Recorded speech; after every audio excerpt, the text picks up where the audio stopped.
નમસ્કાર, આપ જોઈ રહ્યા છો નેશન પ્લસ ન્યૂઝ. હું છું આપની સાથે વિભિક્ષા પરમાર. વડોદરા જિલ્લાના ડભોઈ તાલુકામાં દારૂબંધીના લીરે લીરા ઉડાવતી ઘટના સામે આવી છે. ડભોઈની મહુડી ભાગોળ પાસે એક થાર કારમાં નશાની હાલતમાં બેફામ રીતે વાહન હંકારી રહેલા વિદેશી વિદ્યાર્થીઓ ઝડપાયા છે, જેને સ્થાનિકોએ ઝડપી પાડી પોલીસને હવાલે કર્યા છે. મળતી વિગતો અનુસાર ડભોઈના મહુડી ભાગોળ વિસ્તારમાં એક થાર કારનો ચાલક રોડ પર અત્યંત ગફલતભરી અને ભયજનક રીતે કાર હંકારી રહ્યો હતો. કારમાં વિદેશી યુવક યુવતીઓ સવાર હતા અને તેઓ નશાની હાલતમાં હોવાનું જણાઈ આવતા જાગૃત નાગરિકોએ તાત્કાલિક કારને રોકી પાડી હતી. લોકોએ સ્થળ પર જ તમામ લોકોને પકડી પાડી ડભોઈ પોલીસને હવાલે કર્યા હતા. પોલીસે ઘટના સ્થળે પહોંચીને તપાસ હાથ ધરતા કુલ 5 યુવકો અને 1 યુવતી સામે કાર્યવાહી શરૂ કરી હતી. પોલીસ દ્વારા થાર કારની તલાશી લેવામાં આવતા કારમાંથી બિયરના ટીન મળી આવ્યા હતા.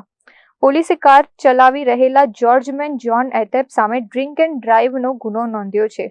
આ ઉપરાંત અન્ય એક વિદેશી વિદ્યાર્થી પોલ પાવન સાયમનની બેગ તપાસ કરતા તેમાંથી 7 જેટલા બિયરના ટીન મળી આવ્યા હતા, જેને પગલે પોલીસે પોલ પાવન સામે અલગથી પ્રોહિબિશન એક્ટ હેઠળ ગુનો નોંધી વધુ કાયદેસરની તપાસ હાથ ધરી છે. શાંત ગણાતા ડભોઈ પંથકમાં વિદેશી વિદ્યાર્થીઓ દ્વારા આ પ્રકારે નશો કરી કાર હંકારવાના કિસ્સાથી ભારે ચર્ચા જાગી છે. મીત માશી, નેશન પ્લસ ન્યૂઝ, ડભોઈ.